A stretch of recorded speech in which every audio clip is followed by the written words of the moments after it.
మాట్లాడాలనుకున్నటువంటి మాట ఏమిటంటే, నేను కూడా ఒక మొక్కలో చెప్తాను. లోకంలో సామెత ఉంటుంది కదా, గొడ్డొచ్చిన వేళ బిడ్డొచ్చిన వేళ అని చెప్పి సామెత ఉంటుంది. ఎందుకంటే కలిసి వచ్చేదానికైనా, ఉన్నది పోయేదానికైనా, లేనిది పొందుకునేదానికైనా కొన్ని సందర్భాలను మనము ఆలోచిస్తాం ప్రియులారా. అలాగనే కొందరు జీవితంలో బిడ్డ పుట్టినప్పుడు కలిసి వస్తూ ఉంటుంది, ఒక్కొక్కరు ఎదిగొచ్చినప్పుడు ఉన్నది పోతూ ఉంటుంది. అలాగనే ఏనోషు పుట్టినప్పుడు వర్షం పడెను అని ఉంది బైబిల్ గ్రంథంలో. అలాగనే నోహు పుట్టినప్పుడు నెమ్మది వచ్చెను అని లేఖనాలు సెలవిస్తూ ఉన్నాయి. ఒక తల్లి తన బిడ్డను వేదన పడి కానీ ఆ బిడ్డని తను వేదన పడి కనినటువంటి ఆ తల్లి తన బిడ్డకు పెట్టుకుంది వేదన ఎబ్బేజు అని పెట్టుకుంది. ఇంకొక తల్లి తన జీవితంలో వారికి ఉన్నటువంటి యాజకత్వాన్ని యుద్ధంలో తన భర్తను పోగొట్టుకున్నప్పుడు, తన భర్త మామ చనిపోయాడు అన్నటువంటి మరణ వార్త ఒకే కుటుంబంలో ఇద్దరు ఒకే రోజున చనిపోయిన సమస్యలో, పరిస్థితిలో తండ్రి అని పిలుచుకోవాల్సినటువంటి సమయంలో అతడు మృతతుల్యుడిగా మార్చబడినటువంటి సమయంలో బిడ్డని కనేటప్పుడు తల్లి బిడ్డని కానీ ఆ బిడ్డకు పేరు పెట్టిందనమాట. ఆమె కూడా చనిపోయింది. ఏంటో తెలుసా? ఏకాబోదు అని పెట్టింది. అంటే దాని అర్థం ఏమిటంటే ఇశ్రాయేల్లో ప్రభావము పోయెను. అంటే ఒకరి పుట్టుక ద్వారా ఆశీర్వాదం వచ్చింది, మరొకరి పుట్టుక ద్వారా కుటుంబంలో వేదన దుఃఖము మిగిలిపోయింది. వారి జీవితంలో వారి పుట్టుకను గూర్చి ప్రశంసిస్తూ ఉంటారు. ప్రతి సందర్భంలో ఎత్తిపట్టి మాట్లాడుతూ ఉంటారు, అది మంచిని గూర్చైనా చెడుని గూర్చైనా. అలాగనే ఒక వ్యక్తి పుట్టినటువంటి సందర్భంలో దేవుడు చెప్తా ఉన్నాడు, అతడు దేవదూత చెప్తూ ఉంది. కారణం ఏమిటంటే నేను చెప్పినటువంటి వ్యక్తిని గురించి దేవదూత సాక్ష్యము చెప్తూ ఉంది. ఒక వ్యక్తి పుడతాడు, అతడు పుట్టినందువలన అనేకులు సంతోషిస్తారు. చప్పట్లు కొట్టి దేవుణ్ణి స్తుతిద్దామా. అతడే అరణ్యంలో కేక వేయుచున్న ఒకని శబ్దం. ఈయన పుట్టేం చేస్తాడు? దేవదూత చెప్తూ ఉంది. చక్కని మాటలు మనము చూస్తామన్నమాట. దేవుని వైపునకు త్రిప్పును మరియు అతడు తండ్రుల హృదయాలను పిల్లల తట్టునకును అవిధేయులను నీతిమంతుల జ్ఞానమును అనుసరించుటకును త్రిప్పి ప్రభు కొరకు ఆయత్తపడి ఉన్న ప్రజలను సిద్ధపరచుటకై ఏలియా యొక్క ఆత్మయు శక్తియు గలవాడై ఆయనకు ముందుగా వెళ్ళును గనుక నీకు సంతోషమును మహానందమును కలుగును. అతడు పుట్టినందున అనేకులు సంతోషించిరి. దేవునికి మహిమ కలుగును గాక. అరణ్యంలో కేక వేయుచున్న ఒకని శబ్దం. ఇతడు ఎందుకు పుట్టారంట? అవిధేయులైనటువంటి వారినట దేవుని వైపు త్రిప్పేదానికి, లోబడినటువంటి వారిని విధేయులుగా బ్రతికేదానికి, సన్మార్గాన్ని అనుసరించేటట్లుగా బోధించేదానికి, ఇతడు ప్రభు మార్గాన్ని సరళము చేయుటకు దేవుని రాజ్యమును సమీపించి ఉంది. ఏమిటి? అరణ్యంలో కేక వేయుచున్న ఒకని శబ్దము, దేవుని రాజ్యము సమీపించి ఉంది. మారు మనసు పొందుడి, బాప్తిస్మమును పొందుకొనుడి, రక్షణ పొందుకొనుడని కేక వేయుట కొరకంట అతడు ప్రభు మార్గమును సరళము చేయుట కొరకు అతడు పుట్టి ఉన్నాడట. దేవునికి మహిమ కలుగును గాక. నా ప్రియ దేవుని సంగమా, సమాజముగా కూడుకున్నటకు ఈ రాత్రి దేవుడు ఎంతో మంచి అవకాశాన్ని ఇచ్చాడు. కారణం ఏమిటంటే ఈ క్రిస్మస్ దినాల్లో, ఈ డిసెంబర్ మాసం అంతా ఎటు చూసినా క్రిస్మస్ సంబరాలు జరుపుకుంటూ ఉన్నారు. కారణం ఏమిటంటే లోకానికే ఆశీర్వాదకరంగా దేవుడు అనేక మందిని ఏర్పరచుకున్నారు. సృష్టిలో కోటాను కోట్ల మంది సంఖ్య ఉన్నప్పటికీ ఆ కోట్ల మంది జనాభాలో ఈరోజు సంఖ్యలో మనము గుర్తు చేసుకునేదానికి యేసు ప్రభు ద్వారా లోకానికి వచ్చిన ఆశీర్వాదాన్ని అతిశయంగా చెప్పుకునేదానికి, ప్రతి స్థలంలో దేవుని గురించి మహిమపరిచేదానికి దేవుడు ఈ రాత్రి ఈ ప్రాంతానికి కూడా వచ్చాడు. దేవునికి మహిమ కలుగును గాక. హల్లెలూయా. ఒక సామాన్యుడిగా, సహజంగా అందరూ పుట్టినప్పుడు ఏమంటారండి? బ్రతకటానికి పుట్టారు అని. అయితే యోహాను గారు ఇప్పుడు దేవదూత ఇచ్చిన సాక్ష్యాన్ని బట్టి అరణ్యంలో కేక వేయుచున్న ఒకని శబ్దము. ఇతడు ఎందుకొరకు పుట్టారు అని అంటే ప్రభు రాకను గూర్చి తెలియచేయటానికి, యేసుక్రీస్తు పుట్టుకను గూర్చి తెలియచేయటానికి ఆయన ఈ లోకానికి వచ్చారండి. ఆయన పుట్టి తను అనుభవించింది ఏమిటి? లోకంలో కష్టపడేటువంటి వ్యక్తిని, శ్రమలు అనుభవిస్తూ ఉన్న వారిని బట్టి బాధ, వేదన, రోదన, దుఃఖం, వ్యాధి పట్ల జీవితంలో నిరాశ అనేటువంటిది చోటు చేసుకున్నప్పుడు చుట్టూ ఉన్నవారు, చూసేవారు, వినేవారు చెప్పుకునే మాటలు ఏమిటంటే, ఏం పుట్టకుండా బాగుండు, ఇతడు పుట్టినరోజన్నా చచ్చిపోతే బాగుండు. యోబుకు కూడా తనకు వచ్చిన కష్టంలో అనుకున్న మాట ఏమిటంటే, నా తల్లి గర్భంలో పిండముగా ఉన్నప్పుడే నేను పడిపోయి ఉంటే బాగుండేది అని చెప్పి తన పుట్టుకను గురించి నిందించుకున్నాడే కానీ తను పుట్టించిన దేవుణ్ణి ఎప్పుడు కూడా నిందించాల. చప్పట్లు కొట్టి దేవుణ్ణి స్తుతిద్దామా? నా ప్రియ దేవుని సంగమా, దేవుని సన్నిధిలో, ఎందుకంటే మన జీవితంలో కలిగినటువంటి సమస్యలను బట్టి సుఖం అనేది ఎరగనప్పుడు, జీవితం అంతా కూడా అష్ట కష్టాలు అనుభవిస్తూ ఉన్నప్పుడు, వేదన మిగిలిపోయినప్పుడు, కన్నీళ్ళే అన్నపాలనైనప్పుడు ఆలోచించేటువంటిది ఏమిటంటే, అయ్యో నేను బ్రతికి భూమికి బరువైపోయాను. ఏమండి, త్రాగే నీళ్ళు అర్థమే అనుకుంటాం, తినే ఆహారం కూడా వృధా అనుకుంటాం, నా సంవత్సరాలు కూడా నాకు దుఃఖకరంగా ఉన్నాయి, బ్రతుకు వలన సంతోషము లేదు. కారణం పిల్లలకు అర్థం కాక, భర్తకు అర్థం కాక, ఇరుగు పొరుగు వారికి విలువ తెలియనప్పుడు, నా బ్రతుకుట వలన నాకు సంతోషము లేనప్పుడు నేను చనిపోవటమే మేలు అనుకుంటారు. కానీ యోహాను గురించి దేవదూత ఇచ్చిన సాక్ష్యం ఏమిటంటే, ఇతడు అరణ్యములో కేక వేయుచున్న ఒకని శబ్దము. ఇతడు ఎందుకు వచ్చారంటే ప్రభు రాకను గూర్చి, ఆయన పుట్టుకను గూర్చి తెలియచేయటానికి. చూడండి, ఒక నార్మల్ పర్సన్గా బ్రతికారండి ఈ లోకంలో. యోహాను ఎలా బ్రతికాడండి? ఒక నార్మల్ పర్సన్, సింపుల్గా తన యొక్క జీవితాన్ని చాలా సింపుల్గా బ్రతికినటువంటి అనుభవాన్ని మనము చూస్తూ ఉన్నాం.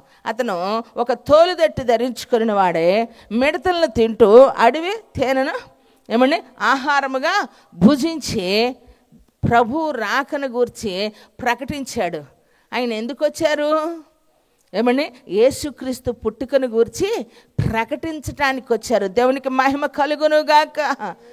ఈరోజు మరి దేవుని సన్నిధిలో ఉన్నటువంటి మన జీవితంలో గ్రహించాల్సిన గొప్ప విషయం అండి. యేసుప్రభువుని నమ్ముకున్న వాళ్ళు ఏమండి, ఏదైనా మనిషి లోపల ఉంచుకోవాలి దైవం అనేటువంటిది. అంతేగాని వీధుల్లోకి రావాలా, బాక్సులు పెట్టాలా, బాకాలు పెట్టాలా, ఏమండి బాక్సులు బద్దలు చేయాలా, నేను నమ్ముకున్నాను రండో హో అని దండోరా వేయాలా, అంత అవసరం అంటారా? ఇష్టమైన వాళ్ళు వెళ్తారు అక్కడికే అంటారు. నిజమే ప్రియులారా, ఇష్టమైన వాళ్ళు వెళ్ళొచ్చేమో, కానీ ఇష్టం అనేది పుట్టాలి అని అంటే ఏమండి, అతనిలో ఉన్నటువంటి విశేషమైనటువంటి కృప ఏమిటో మనకి తెలియాలి. ఆ మనిషి మంచితనం ఏమిటో తెలియాలి. ఆ మనిషి హావభావాలు ఏమిటో వారిని మనం ఫాలో అవ్వాలి అని అంటే, మనకు అర్థం కావాలి అని అంటే, ఇష్టమైన వారు ఇష్టమైన స్థలానికి వస్తారు, కానీ ఇష్టం లేని వారు ఇష్టాన్ని పుట్టించాలి అని అంటే ఏం చేయాలండి? ఇష్టము అనే దానికి నమ్మకాన్ని కలుగు చేసేదానికి చెప్పాలి.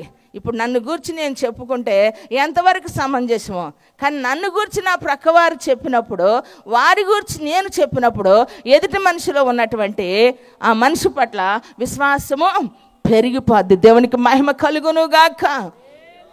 ఈరోజు ఎంతోమంది యేసుక్రీస్తుని అంగీకరించిన వారు ఏమండి, డబ్బులు ఉన్నా లేకపోయినా, ధనం ఉన్నా లేకపోయినా, ధనిక పేద అనేటువంటి తేడా లేకుండా ఈరోజు దాతృత్వాన్ని బట్టి వారికి ఇచ్చిన మనసు ఏమండి ఉంది లేదు అనేది కాదు సమస్య.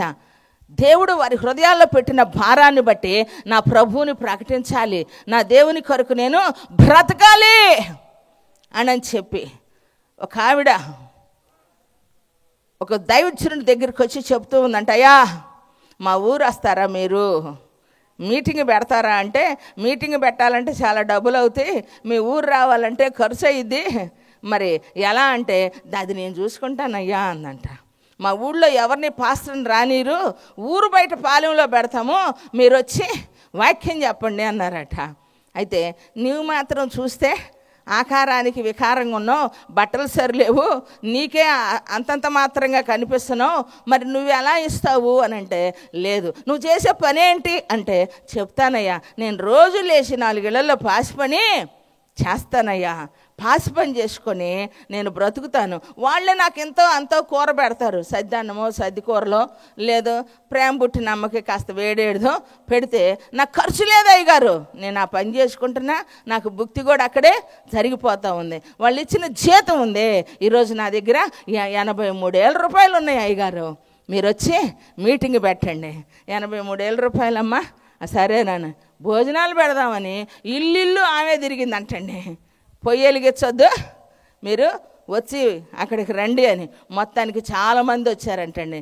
అమ్మ మరి భోజనాలకి ఎక్కడి నుంచి వస్తాయంటే, నేను చూసుకుంటా, మీరు పెట్టే టయానికి మరలా నేను పోగేస్తానయ్యా, నా దగ్గర ఉన్నాయి, నేను చేసేవి వస్తాయి కదా అని 1,00,000 రూపాయలు దాకా ఇస్తానయ్యా అందంటండి. మొత్తానికి మీటింగ్ పెట్టారండి. ఇష్టమైన వాళ్ళు పాలెంలోకి వెళ్ళారు, 3 రోజులు వాక్యం విన్నారు, వెళ్ళిపోయారు. అయితే కొద్ది రోజుల తర్వాత ఆ దైవజనుని దగ్గరికి వెళ్ళి చెప్తున్నారంట, అయ్యగారు నేను యేసుక్రీస్తుని నమ్ముకున్నా. ఆయన ఒక డాక్టర్ అండి. చప్పట్లు కొట్టి దేవుణ్ణి స్తుతిద్దామా. ఆయన ఒక డాక్టరు. ఈరోజు ఏం చేస్తూ ఉన్నాడు ఆయన? వచ్చిన ప్రతి పేషెంట్కి నేనిచ్చే మందు కన్నా నేను చెప్పిన మాట విన్నారనుకోండి, ఆయన పరమ వైద్యుడు.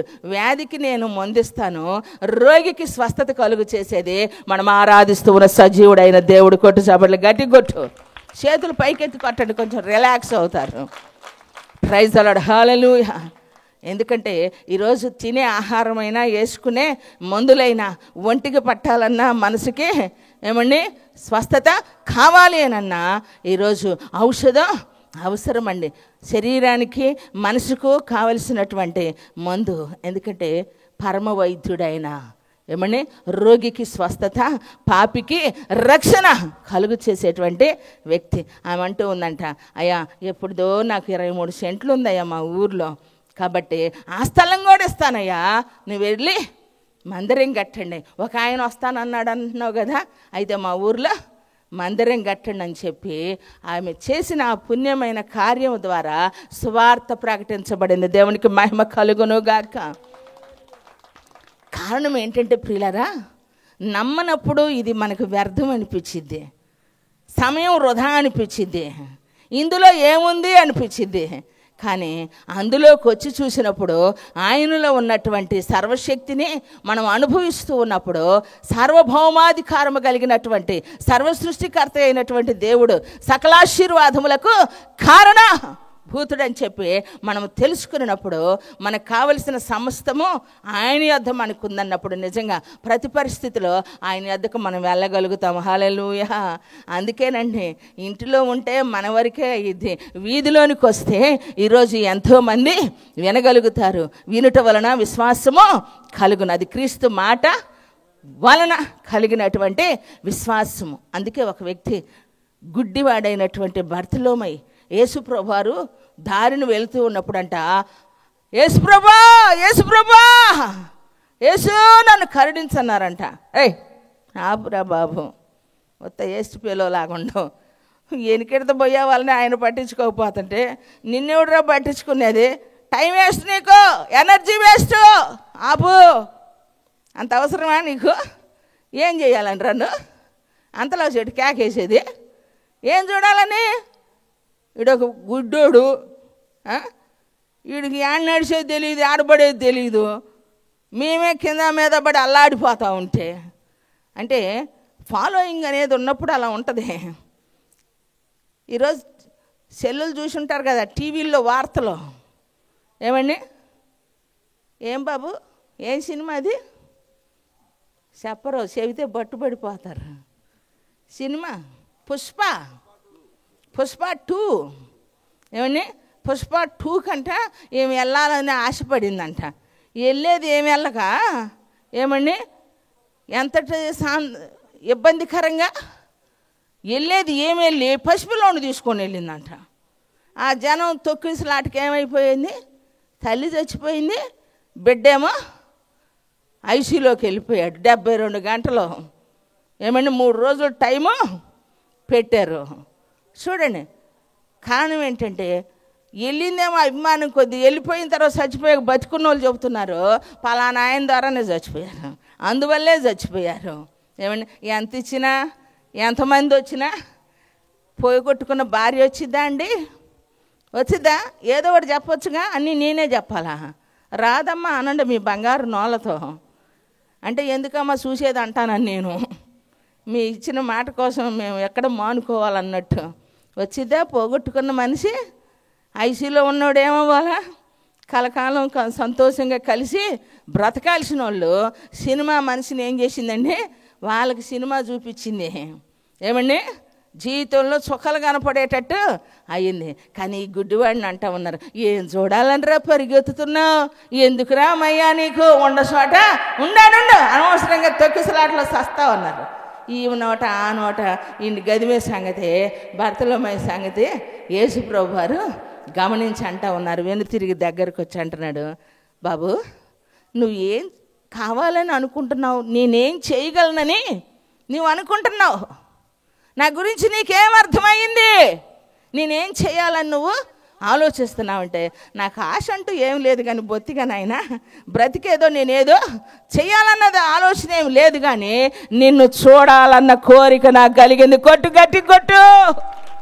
నిన్ను చూడాలన్న కోరిక నాలో కలిగింది. అవునా? చూసే వాళ్ళకి అర్థం కానటువంటి నేను, ఏమండి, చూస్తున్నారు ఎంతోమంది.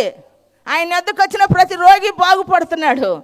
వచ్చిన ప్రతి దెయ్యము యేసయ్యను చూసి మాట్లాడకుండానే యేసయ్య గురించి దెయ్యాలు సాక్ష్యం ఇస్తున్నాయి. ప్రియులారా, సర్వోన్నతుడైన దేవుని కుమారుడా, మాతో నీకేం పని అయ్యా, మా టైం ఇంకా ఉంది కదా, అందాక మాకు దొరికిన వాళ్ళందరినీ ఛాన్స్లో ఉన్న వాళ్ళందరినీ చూసుకుంటామయ్యా. ఎందుకంటే మాకు పొందని పరలోకం, పోగొట్టుకున్న ఆనందం, ఏమండి, మాతో పాటు మేము కొందరిని మేమున్న చోటకి తీసుకొని వెళ్తాం. సైతాన్ ఉన్న చోట ఏంటి? అగాధం అండి, కటిక బెలం, పండ్లు కొరుకుట, ఏడ్చుట, నరకం అండి. ఈరోజు వచ్చిన కష్టాలకు అంటారు, ఏం పిన్నా బాగున్నామంటే, బతికున్నా కానీ బతికున్న నాలుగు నరకం పడాలిగా. ఎంతవరకు రాశాడో బ్రహ్మ రాసిన రాత ఎవరు ఏమండి మార్చగలరు? ఏమండి, కాబట్టి పడాలి తలరాత అంటున్నావు. నిజమే, ఇక్కడ వచ్చిన కష్టాలకే నీకు నరకం అని ఆలోచిస్తున్నావు. ఆ నరకం అగ్ని ఆరదు, పురుగు చావదు. ఇక్కడన్నా ఆలోచిస్తే పరిష్కారం దొరికిద్దేమో కానీ అక్కడ పరిష్కారం దొరకదండి. అవకాశం ఇక్కడే ఇచ్చాడు. జీవమా మరణమా, మంచా చెడా, ఏదో తేల్చుకో. రెండు మార్గాలని ఎదుట ఉంచబడి ఉన్నాయి. దేవునికి మహిమ కలుగును గాక. చూసే వాళ్ళకే ఎంతోమందికి నమ్మకం కలగట్లా. ఈయన ఎవర్రా బాబు? ఏలియా అయి ఉండొచ్చు, మోసే అయి ఉండొచ్చు, ఏమండి, ఎవరై ఉండొచ్చు వచ్చిన ఆయన. వచ్చినోడు ఎవరన్నా కానీ వచ్చి జరిగించే కార్యాలు నువ్వు పొందుకోవటానికి నీకు కావలసినటువంటిది, ఏమండి, నీ అవసరతలో ఆయన దగ్గరికి వెళితే నిన్ను హక్కును చేర్చుకొని అవసరత తీర్చే దేవుడు, ఏమండి, ఆకలి తీర్చే దేవుడు, నీకు కావలసింది ఇచ్చే దేవుడు. ఆయన మన యొద్దకు వచ్చినప్పుడు, ఏమండి, పొందుకోవటం తెలియలా, కానీ గుడ్డివాడే కానీ వినిన మాట తన హృదయంలో ఉంచుకున్నాడు. నిన్ను చూడాలని ఆశ ఉందయ్యా అనని అన్నప్పుడు వెంటనే వాని కోసం ప్రార్థన చేశారండి. అద్భుతమైన స్వస్థత యేసయ్యను చూసేటట్లు చేశాడు. దేవునికి మహిమ కలుగును గాక. ఈరోజు నువ్వు ఇంటిలో ఉన్నా, పొలంలో ఉన్నా, ఏమండి, చేనులో ఉన్నా, ఏమండి, నువ్వు గేదెల దగ్గరే ఉన్నా, కంపెనీలో ఉన్నా, స్కూల్లో ఉన్నా, కాలేజీలో ఉన్నా, హాస్పిటల్లో బెడ్ మీద ఉన్నా, స్పృహ కోల్పోయే అంతవరకు నీ ఆశ నిరాశ కాకుండా ఉంటే యేసయ్యా అని ఒక కేక వేయగలిగితే, ఏమండి, జారి పడ్డోడికి కేక రాదా? ఏమండి, కేక రాదా? వచ్చిద్దా రాదా పడేటప్పుడు? ఏమండి, అవునా కదా? కేకలు ఎప్పుడు వస్తాయి? ఆపదలో ఉన్నప్పుడు, ప్రమాదంలో ఉన్నప్పుడు, అపాయంలో ఉన్నప్పుడు.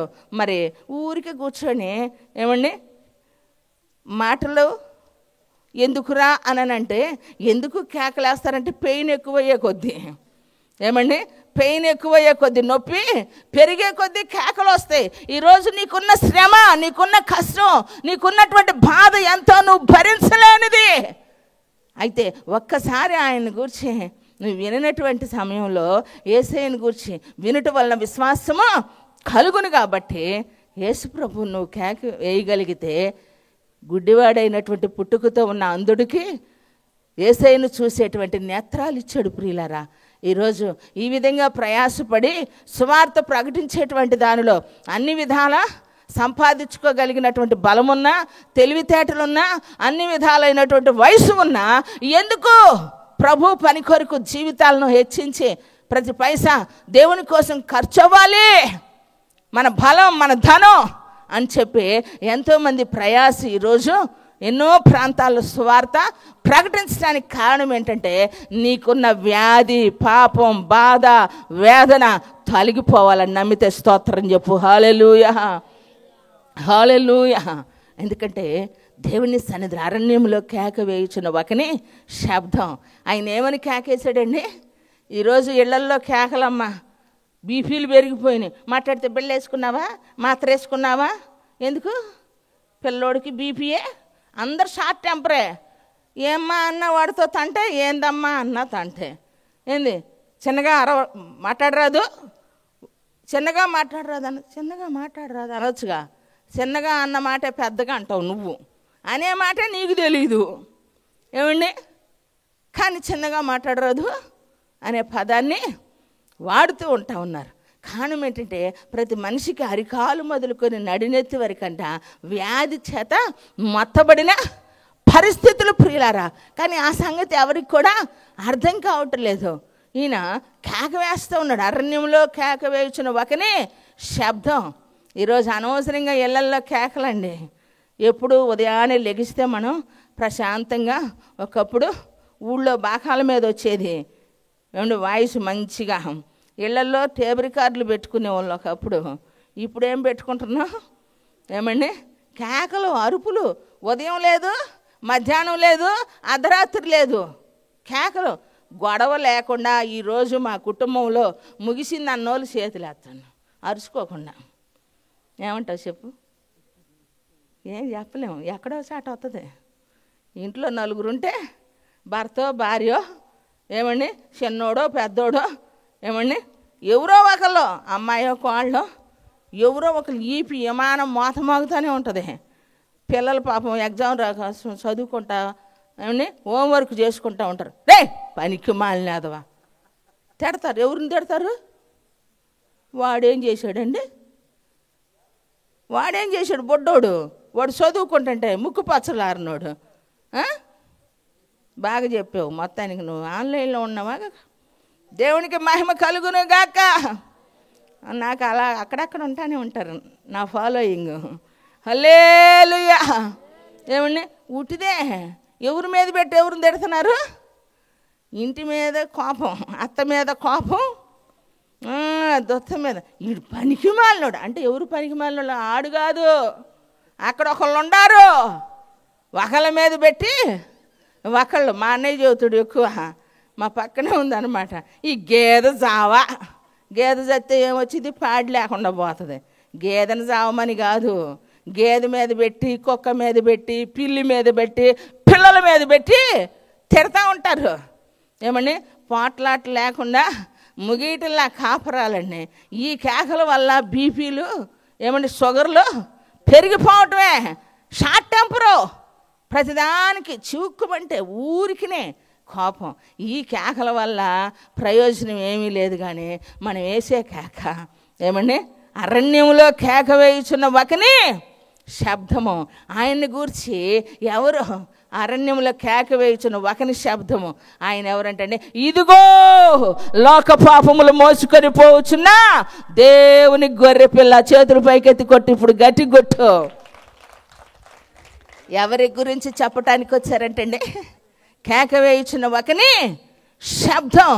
యేసు క్రీస్తు పుట్టుకను గురించి కేక వేయటానికి వచ్చారు.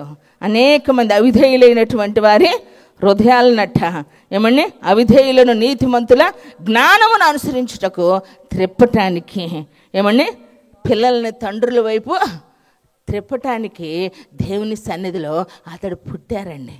యేసు ప్రభు పుట్టుకను గురించి తెలియచేశారు. అయితే ఇదిగో లోక పాపములో మోసుకొని పోవు దేవుని గొర్రెపిల్ల. చూడండి ప్రియులారా, ఎందుకనంటే ఎవరంట ఆ గొర్రెపిల్ల? లోక పాపములో మోసుకొని పోవు గొర్రెపిల్ల. అరణ్యంలో కేక వేయుచున్న ఒకని శబ్దం. యోహాను బాప్తిస్మిచ్చు యోహాను గూర్చి సాక్ష్యం. అతడు పుట్టినందువల్ల అనేకులు సంతోషించారట. అయితే యేసుక్రీస్తు వారు పుట్టుక వలన కలిగినటువంటి ఆశీర్వాదం ఏమిటంటే, లోక కళ్యాణార్థమై ఆయన ఈ లోకానికి వచ్చిన కారణం ఏంటంటే రక్షణ కలిగింది. హల్లెలూయా. పాపములో శాపములో తండ్రుల దోషము పిల్లల మీద ఏలుబడి చేస్తూ తరతరాల నుంచి వస్తున్న శాపగ్రస్తమైనటువంటి జీవితాల నుంచి ఈరోజు విముక్తి చేయటానికి యేసయ్య లోకానికి రక్షకుడిగా వచ్చారంటండి. దేవునికి మహిమ కలుగునుగాక. అందుకేనండి సంబరాలు అంబరాన్ని అంటే విధంగా ప్రపంచవ్యాప్తంగా క్రిస్మస్ వేడుకలు జరుపుకుంటున్నాం. ఈరోజు మన వీధిలో ఈ లైటింగ్, ఇక్కడికి ఇది పండుగ దినమండి, పరవశ దినంగా చేసుకుంటున్నాం. అదే అమెరికా సంయుక్త రాష్ట్రాల్లో కోట్ల రూపాయలు ఖర్చు పెట్టి అక్కడ ఒక ఫోటో దిగాలంటేనే దాదాపు కొన్ని వేల రూపాయలు కొన్ని డాలర్లు చెల్లించి ఒక ఫోటో దిగటానికి ఇతర రాష్ట్రాల నుంచి ఎక్కడైతే క్రిస్మస్ సంబరాలు చేస్తూ ఉన్నారో ఆ క్రిస్మస్ ట్రీ దగ్గరికి వెళ్ళి ఫోటో దిగటానికి కోట్ల రూపాయలు ఖర్చు పెట్టుకున్న సంతోషాన్ని.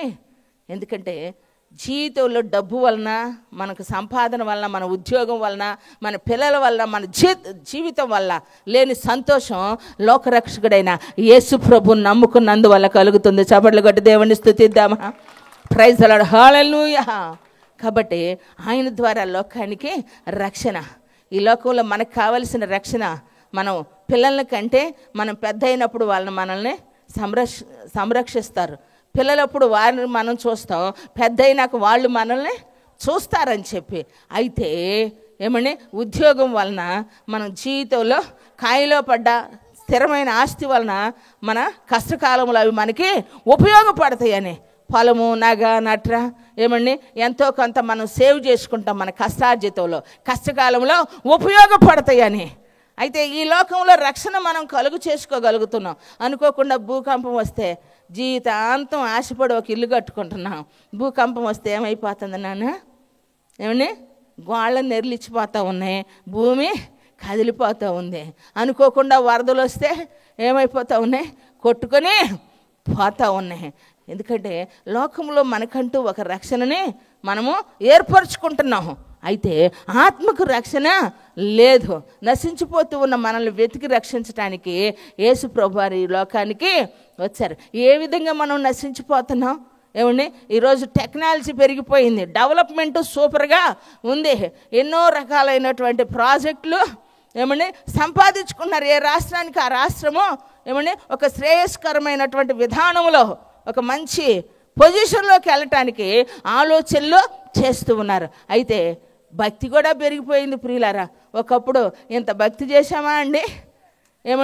లేదు. ఎక్కడ చూసినా ఎవరి మార్గంలో వారు గొప్పగానే చేసుకుంటూ ఉన్నారు. అయితే పెరిగిపోయింది ఏమిటి? పాపం పెరిగిపోయింది, అక్రమం విస్తరించిపోయింది, అనేకుల్లో ప్రేమ చల్లారిపోయిన పరిస్థితులు ప్రియులారా. కారణం ఏమిటనంటే ఈరోజు మనం చూస్తూ ఉన్నాం, అక్రమం విస్తరించుట చేత అనేకుల్లో ప్రేమ చల్లారిపోయింది. ఒకప్పుడు బంధువులన్నా స్నేహితులన్నా కుటుంబాల మధ్య ఉమ్మడి కుటుంబాలు ఎక్కువగా మనం చూసేవాళ్ళం. ఇప్పుడు ఉమ్మడి కుటుంబాలు కనపడుతున్నాయా? కలిసి బ్రతికిన కుటుంబాలు కనపడుతున్నాయా అండి? కష్ట సుఖాలు కలిసి సంతోషంగా షేర్ చేసుకునే వాళ్ళు కనపడుతున్నారా? ఏం షేర్ చేస్తున్నారు? రకరకాలైనటువంటి వాటిని షేర్ చేస్తున్నారు, కానీ జీవితంలో వచ్చిన కష్టాన్ని షేర్ చేసుకునే వాళ్ళు లేరు ప్రియులారా. మనసు పంచుకొని బ్రతికే వాళ్ళు లేరు ప్రియులారా. కానీ మన మనసు ఎరిగిన దేవుడు మనకు మనసుకు కలిగిన గాయాన్ని కట్టడానికి మన రక్షకుడు ఈ లోకానికి పుట్టాడు. కొట్టు చప్పట్ల గట్టిగా హల్లెలూయా. ఎందుకంటే మనసుకు ప్రశాంతత లేకపోతే ఎన్నున్నా ఏముందండి? అంతా బాగుంటే మంచి చీర కట్టుకుంటాం, మంచిగా రెడీ అవుతాం, మంచిగా ఉంటాం. అయితే మనసే బాగలేనప్పుడు మనిషికి చుట్టూ ఎన్నున్నా ఏముంది? సుఖం లేని జీవితం. ఈరోజు దేవుని సన్నిధిలో యేసుక్రీస్తు వారి ద్వారా మనకు నేర్పించిన గొప్ప ఏమండి రక్షణ కార్యం నేర్పించిన గొప్ప సత్యం ఏమిటనంటే, మనం బ్రతికినటువంటి దినాల్లో ప్రేమ కలిగి బ్రతకాలి, సమాధానంగా బ్రతకాలి, సంతోషంగా బ్రతకాలి. ఆత్మ కలిగించిన ఐక్యతలో మన యొక్క బంధాలు అనుబంధాలు ఏమండి స్థిరంగా ఉండేటట్లుగా దేవుడు ఏం చేశాడు, నేర్పించాడు. ప్రియులారా, ఈరోజు తల్లిని తండ్రిని సన్మానించేవాళ్ళు కావాలి, పెద్దల్ని గౌరవించేవాళ్ళు కావాలి. ప్రియులారా, సమాజానికి ఉపయోగపడాలి, సంఘానికి ఆశీర్వాదకరంగా బ్రతకాలి. అలాంటి మంచి బతుకుని దేవుడు ఇవ్వటానికి లోకానికి ఆయన అరుదించారు. అందుకే ఆయన జీవిత చరిత్రను మనం చదివినప్పుడు ఏ ఒక్కరు కూడా తప్పు పట్టే ఛాన్సు లేదండి. విజయచందరు కరుణామయుడు సినిమా తీయటానికి కొన్ని రోజులు ఉపవాసం ఉన్నారట. కొన్ని రోజులు ఉపవాసం ఉన్నారు. ఈ fashion of the Christ cinema తీయటానికి ఆ వ్యక్తి తన జీవితంలోనట ఎంతో భయంకరమైన వేదన. అప్పుడు అన్నాడట, యేసు ప్రభు వారు ఈ లోకానికి వచ్చి ఇంత శ్రమ అనుభవించారా, ఇంత కష్టపడ్డారా, సృష్టికర్త అయిన దేవుడు మాట చేత సమస్తాన్ని ఏమని కలుగు చేసిన దేవుడు మనిషి కొరకు ఇంత ప్రేమ చూపించాడా అని చెప్పి సాక్ష్యం ఇచ్చారట. కొట్టు చప్పట్లు గట్టిగా. యేసయ్యను గురించి అపార్థం చేసుకునేదానికి మచ్చుకైనా ఎక్కడైనా ఛాన్స్ ఉందా ప్రియులారా? ఏమండి, ఆయన గుణలక్షణాలే ఆయన గురించి సాక్ష్యం ఇస్తూ ఉన్నాయి.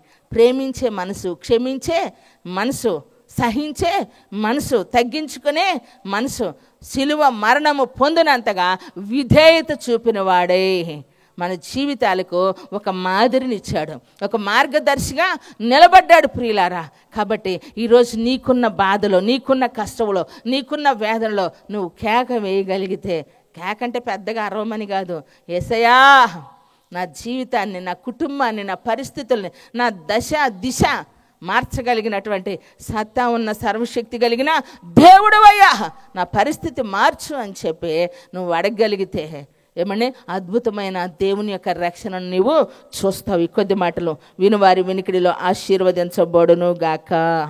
లేచి నిలబడదామా ప్రియుల?